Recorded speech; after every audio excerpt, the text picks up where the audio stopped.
Hi guys, this is your Gem in here, Tarot. So alamin natin ang iyong love reading situation. Just a reminder, this is a general reading. So this may or may not resonate with you, so don't take it personally. This is just a guide. This is also a timeless reading. So kung mapanood mo ito sa ibang panahon at ibang pagkakataon, possible na nakatadhanang mapanood mo ang reading na ito. Maaaring mga advice and messages na mapupull out natin ay makatulong sa iyong sitwasyon. Also, please like, share, comment, and subscribe for more videos. Give me your energy and your person's energy. Alamin natin kung ano ang inyong love situation. Okay, give me your energy. Sa left side na ito, ang energy ng person mo. Sa right side, yung energy mo. Give me your person's energy. Ano ang kanyang naiisip, nararamdaman sa relationship nyo? Or ano yung feelings niya para sa'yo? Give me your person's energy. Okay. You have here the 8 of Pentacles, an earth sign. Maaaring ikaw ay connected with an earth sign, Taurus, Virgo, and Capricorn. At possible na may letter H sa pangalan ng person mo, pero I'm really getting here, nag-e-effort siya sa relationship na ito. Posible rin na busy siya sa trabaho, busy siya sa work, marami siyang pinagkakaabalahan. Okay? Sa kanyang career, posibleng business, resonate as it is. Pero busy yung person mo. Give me your energy, your person's energy. Give me more energy for your person's energy. Okay. Queen of Pentacles, an earth sign. Queen of Pentacles is not necessarily babae or lalaki. This is just a sign na talagang porsigido siya na yumaman. Alam mo yun? Magkaroon ng magandang buhay. Ma-improve yung buhay niya. Talagang busy siya sa trabaho, maaaring iniisip niya yung future niya. Ang iba sa inyo ay posibleng meron na siyang anak, yung person mo, meron na siyang anak sa iba, resonate as it is, kumbaga, meron siyang responsibility na kailangang akuin. Kaya siguro siya ay nagtatrabaho at nagsusumikap para sa kanyang anak. Okay? Posible rin na sa kanya umaasa yung pamilya niya. Kaya kailangan niya magsumikap at magtrabaho para sa pamilya niya. Posible marami pa siyang sinusuportahan. Okay?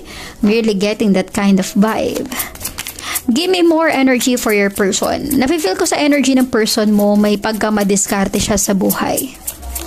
Kasi nakikita ko yung prosperity, abundance, but so much blessing. Maaring siya ay may business. Possible na siya ay nag-online selling.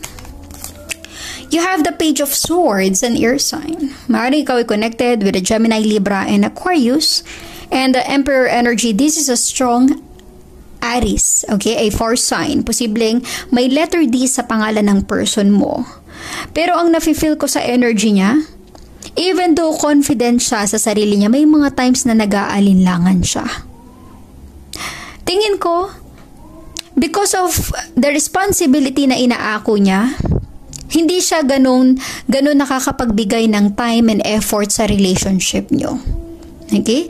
Dahil sa meron siyang responsibilidad na kailangan siya yung mag-take in charge, may mga times na nako-compromise yung relationship nyo.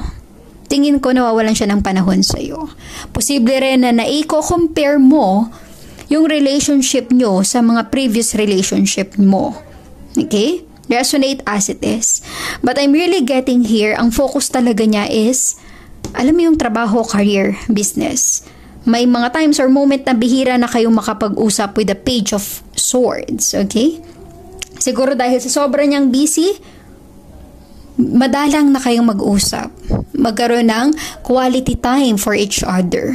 Okay? Dahil sa sobra, yung mga inaako niyang responsibilidad sa pamilya. Give me more energy. Give me more energy for your person. Energy for your person. Okay, wow. Marami-raming energy ito. You have the moon. Maaaring merong strong Pisces energy sa person mo.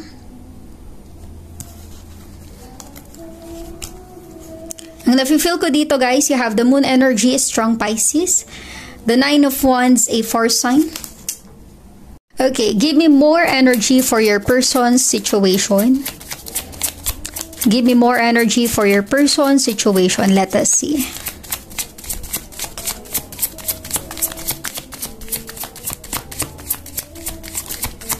energy for your person situation. Six of Swords, an air sign. Maaaring ikaw ay connected with an air sign, Gemini, Libra, and Aquarius at posibleng may letter F sa pangalan ng taong involved sa'yo. Pero tingin ko, guys, priority niya talaga yung responsibility niya sa pamilya niya. At mahirap makipaglaban doon. Okay? Mahirap na, alam mo yung papiliin mo yung person mo, ikaw o yung pamilya niya.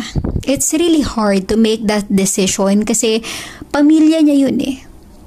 Baka ikaw lang yung ma-disappoint kapag hindi ikaw yung pinili niya. Kaya, never ask that question. Okay?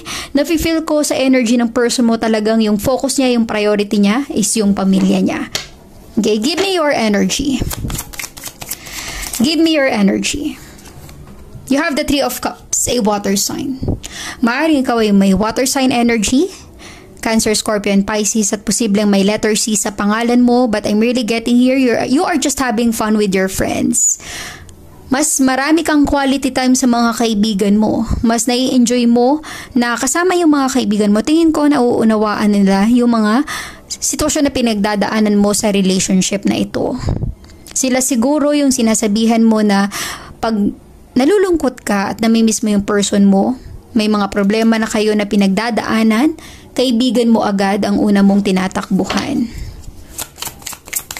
Sila lang ang tingin kong nakakaunawa sa nararamdaman mo. Okay? Give me your energy. Parang ang iba sa inyo gustong mag-relax, mag-unwind, magbakasyon. Para lang maalis itong problema sa relationship. You have the Star. Maaring ang iba sa inyo is strong Aquarius energy. At possible na may Q, letter Q sa pangalan mo. With the Star energy, it feels like you are trying to heal yourself to recover. Nafe-feel ko, guys, na sobrang nasasaktan ka na sa mga pangyayari sa relationship nyo. Okay? Wala man siyang iba, wala man siyang third party, pero parang alam mo na yung magiging resulta ng desisyon niya kung sakaling papiliin mo siya. You have the Star energy. Tingin ko ang iba sa inyo, para bang inuunawa mo na lang yung person mo, iniintindi. Pero hanggang kailan? Hanggang kailan na ikaw yung nag-uunawa sa relationship? Hanggang kailan yung ikaw yung magbibigay sa relasyon? You have the Star energy. Parang you also have a wish fulfillment na gusto mong matupad. Hoping ka na sana ikaw naman yung i-prioritize. Give me more energy for you. Give me more energy for you.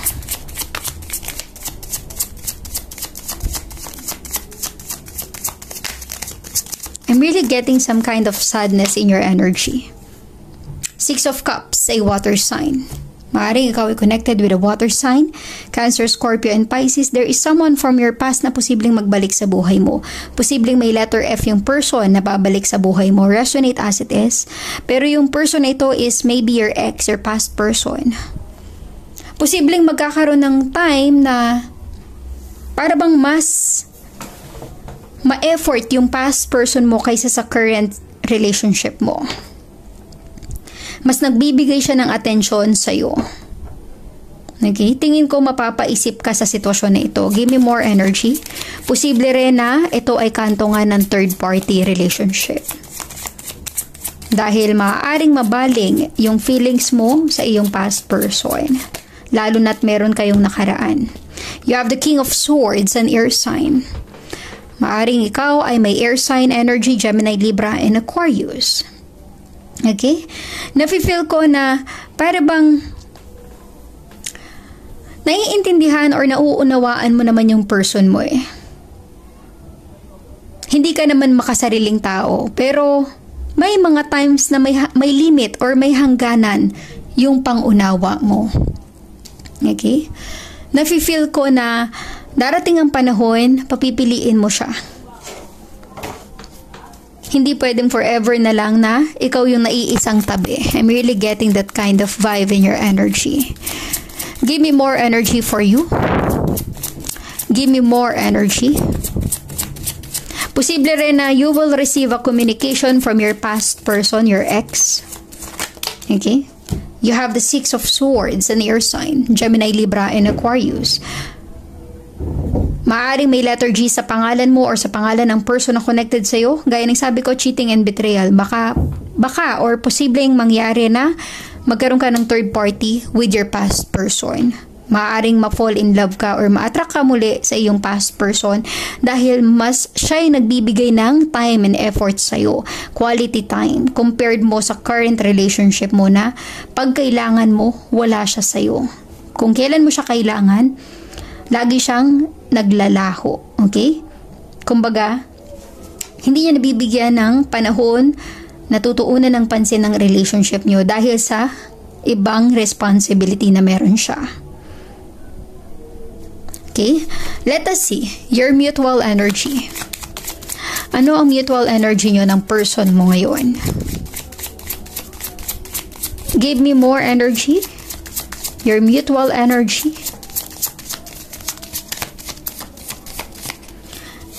Let us see your mutual energy. Ano ang mutual energy nyo ng person mo?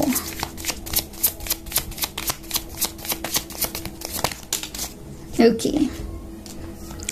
Page of Cups, a water sign. A strong water sign ay posibleng connected sa'yo. Cancer, Scorpion, Pisces. Tingin ko, unti-unting mapu-fall out of love ka sa person mo kasi nafe-feel ko there's an attraction. Posibleng may magkakagusto sa'yo. Posibleng magbalik yung past person mo at magkaroon siya ng second chance with you. I'm really getting that kind of vibe. Okay? Tingnan natin kung ano ang message na gustong iparating sa'yo ng person mo or yung gusto mong iparating sa kanya. Give me some message na gusto mong iparating sa person mo or yung gusto niyang iparating sa'yo.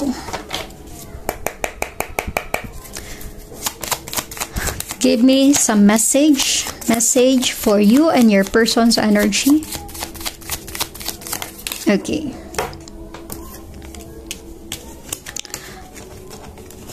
You have here, I know I was a distraction from your pain. Okay? Para bang, ang energy na ito ay parang feeling mo, ginagamit ka lang ng person mo. Pag wala siyang time, parang pag hindi siya busy, nandyan siya. Parang distraction ka lang niya, pero pag busy siya, hindi ikaw yung priority niya. Posible rin na ito yung energy ng person na tinatakbuhan mo kapag may problema ka sa person mo. I know I was a distraction from your pain. Okay? Finding out the truth crushed me. Kung ikaw yung nagkaroon ng third party, tingin ko, pag nalaman ng person mo yung katotohanan, posibleng magkaroon ng gap sa relationship nyo. Maaari ring ma-fall out of love siya dahil sa mga pangyayari. And I hid who I really am from you. Resonate as it is. Tingin ko ang iba sa inyo, nagpapanggap na okay lang, sige. Take your time. Family mo yan. Pero deep inside, you feel that loneliness. Kasi nga, nawawalan siya ng time for you. You hid your true feelings. Dahil gusto mong unawain, intindihin yung responsibility ng person mo. Pero para bang the more na ginagawa mo yan, the more na nagkakaroon kayo ng distance sa isa't isa at na-attract ka sa iba. Let us get more energy for you. Give me more energy for your situation.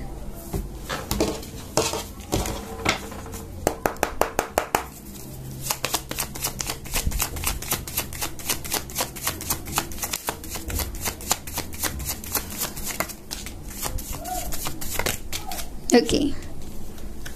You have here separation. There's really a breakup. Sadness, missing you, thinking about you, yearning, unsure of future. Hindi na sigurado sa future nyo. Wala nang kasiguraduhan. Okay? You have clock. Need time, takes time, in time cycle, time to heal and progress. And camera. Reminiscing, keepsake, perception, learn from the past and make memories.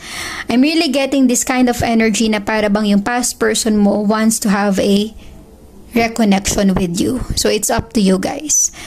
So resonate as it is. Please like, share, comment, and subscribe for more videos. Thank you guys.